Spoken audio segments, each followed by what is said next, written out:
గారు హ్యాపీగా లండన్కి వెళ్ళిపోతున్నారు ఎలక్షన్ తర్వాత. అంటే పోరాడారు సరే, ఈ రిజల్ట్ అనేది 4 వరకు వదిలేశారు. ఆయన తన ఫ్యామిలీతో రిక్రియేట్ అవ్వడానికి వెళ్తున్నారు ఫ్యామిలీ సమయం. అలాగే చంద్రబాబు గారు హైదరాబాద్ వెళ్ళారు ఫ్యామిలీతో గడపడానికి. లోకేష్ గారు హైదరాబాద్ వెళ్ళారు. అలాగే పవన్ కళ్యాణ్ గారు ఇప్పుడు హైదరాబాద్ వెళ్ళిపోతున్నారు. వీళ్ళు అధినాయకులందరూ వాళ్ళ ఫ్యామిలీకి సమయం కేటాయిస్తున్నారు. కోల్పోయిన సమయాన్ని ఫ్యామిలీకి కేటాయిస్తున్నారు. మీరందరూ ఇట్లా కొట్టుకు చేస్తున్నారు, కొంచెం మారండ్రా అని చెప్పి ఒక మాట అన్నాడు ఆయన. కరెక్టే. దీన్ని యాక్చువల్గా ఏంటంటే ముఖ్యమంత్రి తన ట్రిప్ను క్యాన్సిల్ చేసుకోవాలి. రాష్ట్రంలో ఇటువంటి పరిస్థితి ఉన్నప్పుడు ఆయన ఇప్పుడు కూడా ముఖ్యమంత్రి. అవునండి, ముఖ్యమంత్రి కదా. ఇటువంటి పరిస్థితుల్లో రాష్ట్రంలో ఉన్నప్పుడు సీఎమే కదా. ఆ రిజల్ట్స్ వచ్చిన తర్వాత ఫైనల్గా ఆయన రాజీనామానో లేకుంటే ఏమవుతుందో అది తర్వాత విషయం. కానీ ఎప్పటి వరకు ఆయన బాధ్యత వహించాలి కదా. కాబట్టి ఈ షుడ్ క్యాన్సిల్ హిస్ ట్రిప్. నేను వెళ్ళను, రాష్ట్రం ఈ విధంగా బగ్గుమంటున్న సమయంలో నేను బాధ్యత వదిలేసి ఎలాగ వెళ్ళగలను? అదే ఇలాంటి పరిస్థితుల్లో ఎవరైనా ఎస్పీ కానీ కలెక్టర్ కానీ మేము మా కుటుంబంకి సమయం ఇచ్చారంటే మీరే లీవ్ ఇవ్వరు వాళ్ళకి. మరి CM should not take the leave. ఇటువంటి బాధ్యతాయుతమైన పొజిషన్స్లో మనకు పర్సనల్ లైఫ్ ఉండదు. You should forgo your personal life. మన కుటుంబ జీవితం ఉండదు మనకి. అది ప్రజల కోసం మనం దాన్ని త్యాగం చేయాలి. అదే సెట్టింగ్ ఏ రోల్ మోడల్ అంటే. రోల్ మోడల్ అంటే ఏంటి ఉంటుందంటే మనకు ప్రయారిటీ ఏంటి. సో ఆ విధంగా చేసుకోవాలంటే నేను I always recommend CM should cancel his trip now. వెళ్ళేసి రాష్ట్రం ఈ విధమైన పరిస్థితుల్లో ఉన్నప్పుడు వదిలివేస్తే ఎలాగుంటుంది? అదే ఆలోచించుకోగలగాలి కదా. అదే బాధ్యతాయుతంగా మనం ప్రవర్తించడం అన్నది. సార్, జగన్మోహన్ రెడ్డి గారు 157 అంటున్నారు, పక్కాగా వస్తాయి అంటున్నారు. అలాగే చంద్రబాబు నాయుడు గారు వాళ్ళ కూటమి నేతలు అయితే 130 నుంచి 140, 145 వరకు వచ్చే అవకాశం ఉందని వాళ్ళు చెప్తూ ఉన్నారు.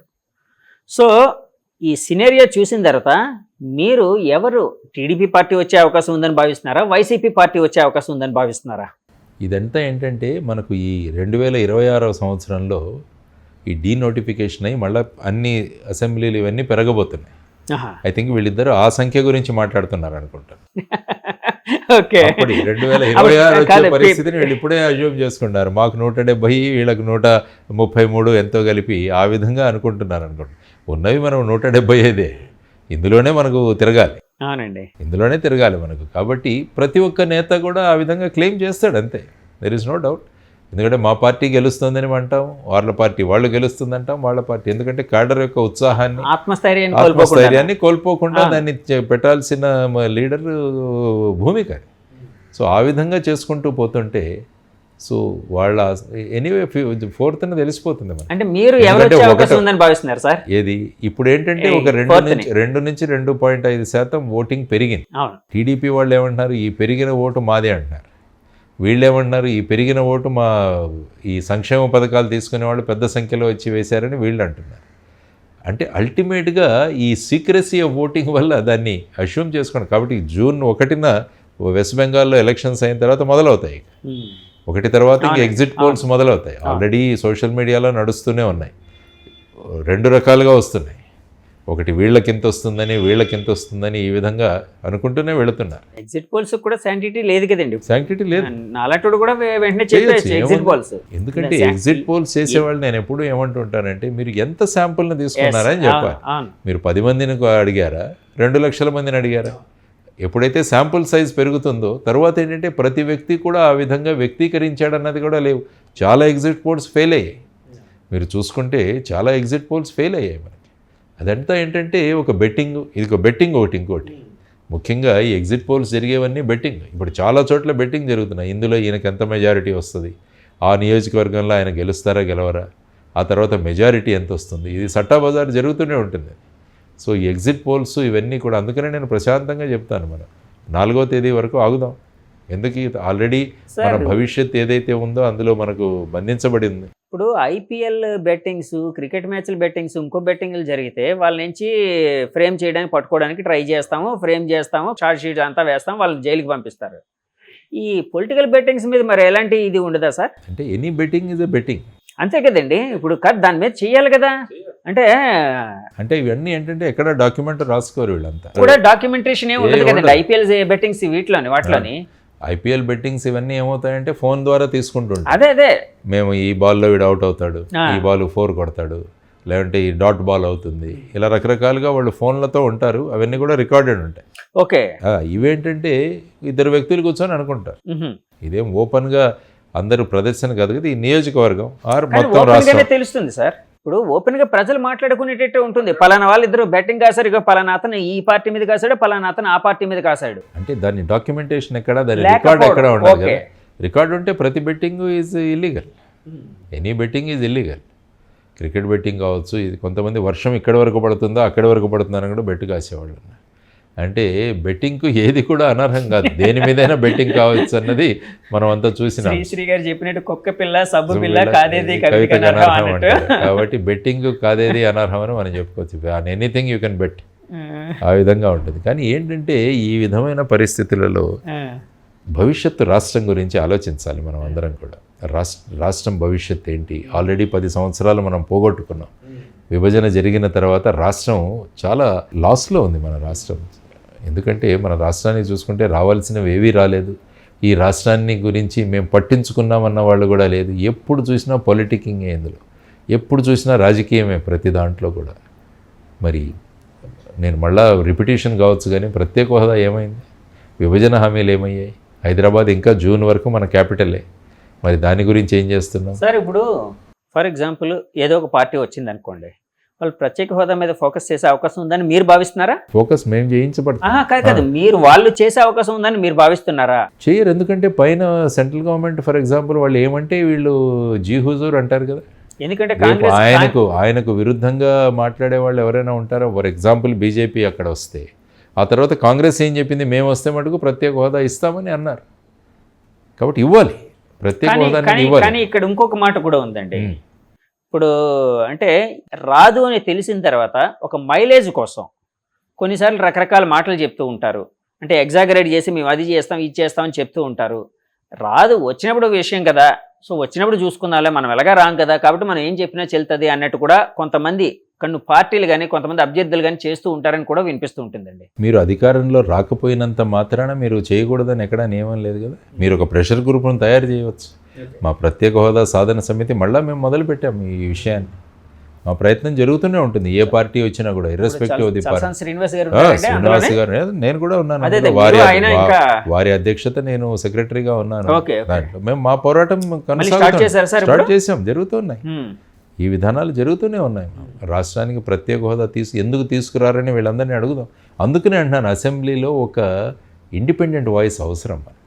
రెండు పార్టీలను సమన్వయం చేసి అందరం కలిసి వెళదాం పదండి ప్రధానమంత్రి దగ్గరికి అని మాట్లాడేవాళ్ళు కావాలి ఇక్కడ.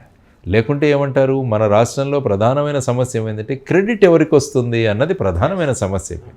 ఇప్పుడు ప్రత్యేక హోదా వీళ్ళు తెచ్చేస్తే రేపు వీళ్ళ పొలిటికల్ మైలేజ్ పెరుగుతుంది కాబట్టి దాన్ని మనం ఆపేయాలి.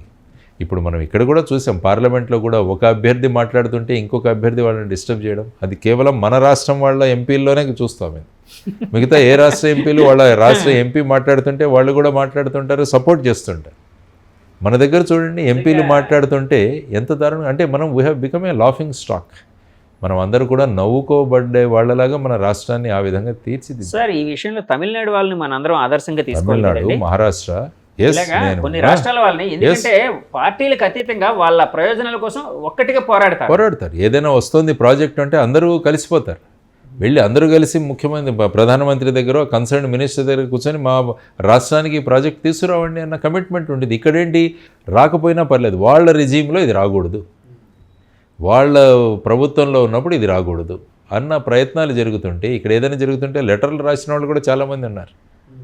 ఏదైనా ఒక ప్రాజెక్ట్ వస్తుంటే ఈ ప్రాజెక్ట్ రానివ్వకూడదనే లెటర్లు రాసిన ఉదాహరణలు కూడా మన దగ్గర చాలా ఉన్నాయి సార్. ఉన్నాయి. ఈ ప్రాజెక్ట్ రాకూడదు, ఈ విధంగా అవ్వకూడదు అన్నవి వీళ్ళే ఒక కల్పన చేస్తూ చాలా విషయాలు జరిగాయి మన దగ్గర. దానివల్ల ఏమవుతుందంటే చూడండి, రేపు వచ్చే 5 సంవత్సరాలు కూడా చాలా ముఖ్యమైన పీరియడ్ ఆంధ్రప్రదేశ్ ఈ వచ్చే 5 సంవత్సరాలు. కాబట్టి నా ఉద్దేశం ఏంటంటే ఎలక్షన్ రిజల్ట్స్ ఏవైనా రానివ్వండి, అందరం కలిసికట్టుగా పోరాడదాం రాష్ట్రం కోసం. ఎవరు ప్రభుత్వం ఏర్పాటు చేసినా, ఎవరు ప్రతిపక్షంలో ఉన్నా కూడా అందరం కలిసి రాష్ట్రం కోసం ఒక 5 సంవత్సరాలు మనం పాటుపడదాం. అందరం ఒక మోడల్గా, ఒక నమూనాగా, ఒక ఆదర్శమైన రాష్ట్రంగా మళ్ళా తయారు చేయడానికి మనం ప్రయత్నం. మీ కక్షలు, కార్పణ్యాలు ఇవన్నీ పక్కన పెట్టండి, రివెంజ్ పాలిటిక్స్ పక్కన పెట్టండి. అవన్నీ పక్కన పెట్టి అందరం కలిసి పనిచేద్దామన్న ఒక కాన్సెప్ట్ కోసమే జై భారత్ నేషనల్ పార్టీ ప్రయత్నిస్తాం. ఒక అనుసంధానకర్తగా ఉండాలి అని చెప్పేసి మేమంతా కోరుకుంటున్నాం. అందరం కలిసి పోరాడతాం. సార్, ఇప్పుడు అందరూ కలిసి పోరాడాలి అని మీ ఆశయం ఏదైతే ఉందో చాలా గొప్పది, బాగుంది. కానీ ఈ ఆశయాన్ని రాజకీయ పార్టీల్లో రావాలి కదండి. ఇప్పుడు పోరాడాలి అంటే రాజకీయ నాయకులందరూ కలవగలగాలి. ఫస్ట్ ఆఫ్ ఆల్ పార్టీలు కలవగలగాలి, ఒకే తాటి మీదకి రాగలగాలి, ఒకే డయాస్ని పంచుకునే వేదిక, పంచుకునే విషయం ఉండాలి. సో ఆ విధంగా జై భారత్ పార్టీ మీరు కానీ ఏమైనా చేయగలుగుతున్నారా? అంటే పార్టీలతో ఏమైనా వాళ్ళ అవేర్నెస్ కోసం. అందుకనే ఏంటంటే నేను ముఖ్యంగా అన్నది ఒక నియోజకవర్గాన్ని ఆదర్శ నియోజకవర్గంగా చేద్దామన్న కాన్సెప్ట్ నేను ఎందుకు పెట్టాను అంటే, అప్పుడు ఏమవుతుందంటే రాజకీయ నాయకుల్లో కాంపిటీషను వాళ్ళ నియోజకవర్గాన్ని ఆదర్శ నియోజకవర్గంగా చేసే తపన వాళ్ళలో మొదలవుతుంది. ఇప్పుడు మేమంటారు, ఫర్ ఎగ్జాంపుల్ నేను రేపు ఎమ్మెల్యే అయితే మా ఉత్తర నియోజకవర్గాన్ని నా శాయశక్తిలో నేను ప్రయత్నిస్తాను బెస్ట్ నియోజకవర్గంగా చేయడానికి. 34 పాయింట్లలో నేను ప్రతి 3 నెలలకి నా ప్రోగ్రెస్ రిపోర్ట్ పంపిస్తానని కూడా చెప్పాను ప్రజలకి. అది చేసినప్పుడు మిగతా నియోజకవర్గ ప్రజలు అడుగుతారు వాళ్ళ ఎమ్మెల్యేని, మరి అక్కడ జరుగుతున్నప్పుడు మన దగ్గర ఎందుకు జరగకూడదు? అప్పుడు ఏమవుతుందంటే ఎమ్మెల్యేల మధ్య అభివృద్ధి అన్న కాన్సెప్ట్ అన్నది మొదలవుతుంది. కాబట్టి మా ప్రతి నియోజకవర్గాన్ని ఎమ్మెల్యే ఉత్తమ నియోజకవర్గంగా మోడల్ కాన్స్టిట్యుయెన్సీగా తయారు చేయాలని ఓటర్లు కోరుకోవడం మొదలు పెడతారు. అప్పుడు ఏమవుతుంది, ఒక 175 ఆదర్శ నియోజకవర్గాలు ఏర్పడితే ఒక ఆదర్శ రాష్ట్రం ఏర్పడుతుంది. కాబట్టి ఎక్కడో ఒక చోట దాన్ని అంకురార్పణ జరగాలి అన్నది నేను అంటాను. సో ఆ ఇనిషియేషన్ చేయాలన్నది అప్పుడు ఏమవుతుందంటే వీళ్ళలో సఖ్యత వస్తుంది. అరే మనం కూడా డెవలప్ చేద్దాం, మనం కూడా డెవలప్ చేయాలి. రేపు అసెంబ్లీలో జరిగే చర్చల్లో కూడా ఎమ్మెల్యేలు ఏమంటారు, మాకు ఫండ్స్ ఇవ్వండి, మాకు ఫండ్స్ ఇవ్వండి, ఈ విధంగా చేయండి, సెంటర్ నుంచి ఫండ్స్ తీసుకొద్దాం.